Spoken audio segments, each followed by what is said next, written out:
ఏదైతే ఈ విధంగా మరొకసారి ఈ మంచిర్యాలలో ఉన్నటువంటి ఈ పిచ్చి బత్తాయి గారి గురించి మరొకసారి ఇట్లా మాట్లాడాల్సి వస్తుందని మేము అనుకోలేదు. వాడు మారతాడేమో అని అనుకుంటున్నాం, కానీ ఇక మారేటట్టు కనబడతలేడు. మా సార్ను మేము ఒకటే రిక్వెస్ట్ చేస్తున్నాం, కొంచెం మాకు కఠిన సంఖ్యలను చెప్తే మేము ఏందో చూపెడదామని అనుకుంటున్నాం. ఆయనకు ఇవరి వరకు ఆ పరిస్థితి రాలేదు, కానీ ఆ పరిస్థితి వస్తుంది, అయినే తెచ్చుకుంటుంది. ఇవాళ మా ప్రేమ్ సాగర్ రావు గారు గెలిచి 10 నెలలు పూర్తి కాలేదు, ఇప్పటికి 20 ప్రెస్ మీట్లు పెట్టాడు. 20 ప్రెస్ మీట్లు పెట్టి ఆ ప్రెస్ మీట్లో ప్రతిసారి మా ప్రేమ్ సాగర్ రావు గారిని విమర్శించడం, తప్పుడు మాటలు మాట్లాడడం తప్ప ఆయనకు వేరే పని లేదు. ఇలా 10 సంవత్సరాలు ఆయన అధికారంలో ఉన్నప్పుడు అప్పుడు ఎటు పోయినావు నువ్వు? ఒక్కసారి కూడా టీఆర్ఎస్కి సంబంధించిన వాళ్ళని విమర్శించలే కదా. నీకేంది ఇప్పుడు ప్రేమ్ సాగర్ రావు గారు గెలిచిన తర్వాత 2 నెలలకోసారి ఒక టూర్కి పోతాను, టూర్కి పోయి వచ్చి ఇక్కడ ఒక ప్రెస్ మీట్ పెడతాను అంటే నన్ను జనాలు మరి గుర్తుంచుకుంటురా లేదా అంటే ప్రెస్ ముందడికి పోతే నన్ను జనాలు మళ్ళీ గుర్తుపడతారని ఒక అబువతోటి చేస్తున్నావు. ఏదైతే ప్రేమ్ సాగర్ రావు గారు ఇలా అంటే ఏ నియోజకవర్గానికి ఇది వరకు ఉన్నటువంటి నియోజకవర్గాలు అంటే 119 నియోజకవర్గాలు లేనట్టు విధంగా మన మంచిర్యాలను తీర్చిదిద్దే విధంగా అభివృద్ధి పదంలో నడిపే విధంగా పనిచేస్తున్న మా ప్రేమ్ సాగర్ రావు గురించి తప్పుడు కూతలు కూస్తున్నావు.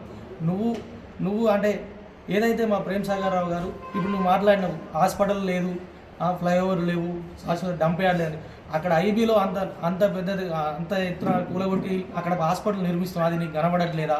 ఇవాళ నస్పూర్కి కానీ ఇటు మంచిర్యాలకు కానీ ఒక శాశ్వత డంప్ యార్డ్ ఉండాలని చెప్పేసి ఒక ఫారెస్ట్ డిపార్ట్మెంట్ వాళ్ళతో మాట్లాడి అక్కడ ఒక 10 ఎకరాల్లో శాశ్వత డంప్ యార్డ్ కోసం నిర్మాణం చేపడుతున్నావు. ఇలా మంచిర్యాలలో నువ్వు ఏదైతే మార్కెట్లో ఇట్లా అక్కడ అంటే కక్షపూరితంగా కూలగొట్టి ఇట్లా మార్కెట్ని ఇచ్చేస్తున్నావు అంటున్నావు కదా.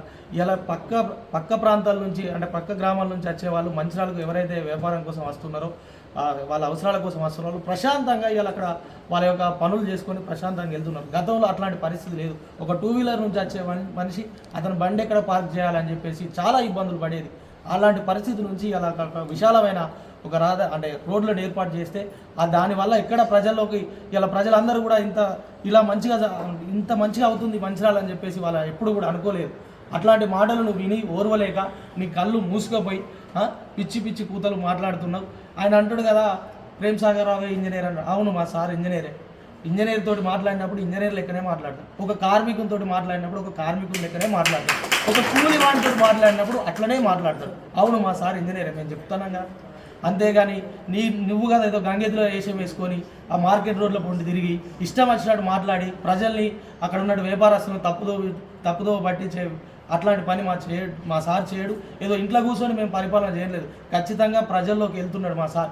స్వయాన తనే అక్కడికి వెళ్ళి ఏం చేస్తే బాగుంటుంది, ఒకవేళ భవిష్యత్తులో ఎలాంటి నిర్ణయాలు తీసుకోవాలి, ఇలా చేస్తే భవిష్యత్తులో తరాలు వాళ్ళకి ఏ ఇబ్బంది ఉండద్దని చెప్పేసి స్వయాన తనే వెళ్ళి అక్కడ పరిస్థితిని చూసి అక్కడ ఉన్న వాళ్ళతో మాట్లాడి వారికి ఎవరికి ఏ ఇబ్బంది కలగకుండా పనులు చేస్తున్నాడు. అది గ్రహించగా నువ్వు ఇష్టం వచ్చినట్టు మాట్లాడుతున్నావు. ఇంకోసారి కనుక ఇష్టం వచ్చినట్టు మాట్లాడితే మాత్రం ఊరుకునేది లేదు.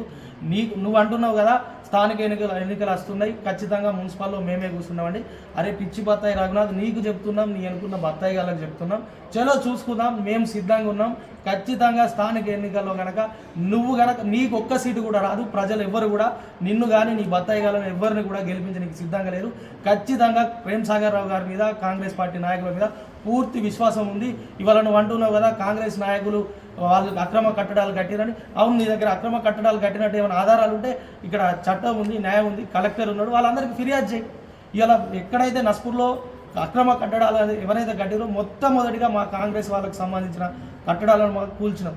నీ దగ్గర నిజంగా ఆధారాలు ఉంటే ఆధారాలతో నువ్వు వెళ్ళు, కోర్టుకు వెళ్ళు, అక్కడ కలెక్టర్ ఉన్నాడు, జిల్లా కలెక్టర్ ఉన్నాడు, వాళ్ళని కలువు. మేము ఎవరు అద్దంటలేం కదా.